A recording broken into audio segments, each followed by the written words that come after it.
آج ہم یہ تو کہتے ہیں، خطیب صاحب جب ممبر پہ کھڑا ہوتا ہے تو لوگ پرچیاں دے جاتے ہیں، میری نانی بیمار ہے، میرا کل انٹرویو ہے، میرے کل اگزام شروع ہو رہے ہیں، خطیب صاحب ذرا دعا کرا دیجئے گا۔ میں یہ نہیں کہتا خطیبوں سے دعا نہ کراؤ، کراؤ، لیکن پورے حدیث کے ذخیرے میں ایک روایت بھی ایسی نہیں ملتی کہ امام مسجد کی یا خطیب مسجد کی دعا اللہ رد نہیں کرتا، ایک روایت بھی نہیں ہے۔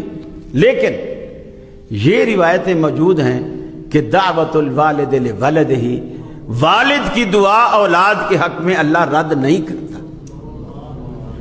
تو آپ مولوی کو تو پرچی دیتے ہو، گھر میں کبھی باپ سے بھی کہا جس کی دعا اللہ رد نہیں کرتا؟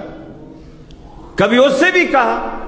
اور ماں باپ کو تو کہنے کی ضرورت بھی نہیں، پرچی بھی لکھنے کی ضرورت نہیں ہے، صرف ماں باپ سے بنا کے رکھے، ساری زندگی دعائیں ملیں گی، صرف بنا کے رکھے، ساری زندگی دعائیں ملیں گی۔ اور پھر آسان طریقہ، یہ جو بوڑھے ماں باپ ہوتے ہیں نا، آپ کے گھر میں یہ دعاؤں کی دو فیکٹریاں دعاؤں کی، جیسے آپ کپڑے کی فیکٹری، صابن کی فیکٹری، مختلف فیکٹریاں لگاتے ہو نا، یہ بوڑھے ماں باپ واللہ یہ گھر میں دعاؤں کی دو فیکٹریاں ہیں۔ امام ابن سیرین رحمۃ اللہ علیہ کی والدہ فوت ہوئی، دھاڑے مار مار کے رونے لگے۔ کسی نے کہا امام صاحب آپ اتنے بڑے عالم ہو، بزرگ ہو، آپ ہمیں صبر کی تلقین کرتے ہو، خود دھاڑے مار مار کے رو رہے۔ انہوں نے کہا کہ میں اس لیے نہیں رو رہا کہ میری اماں فوت ہوئی ہے، میں اس لیے رو رہا ہوں کہ اللہ تعالیٰ نے میرے لیے جنت میں جانے کے دو دروازے کھولے تھے، ماں کی شکل میں اور باپ کی شکل میں، اس میں سے آج ایک دروازہ بند ہو گیا ہے۔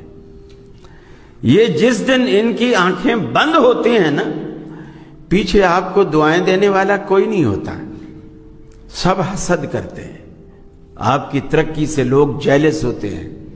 ماں باپ واحد ہستی ہیں جو آپ کی ترقی کو اپنی ترقی سمجھتے ہیں، فخر سے دوسرے کو بتاتے ہیں یہ میرے بیٹے کی فیکٹری ہے، یہ میرے بیٹے کا بنگلہ ہے، خوش ہو کر بتاتے ہیں۔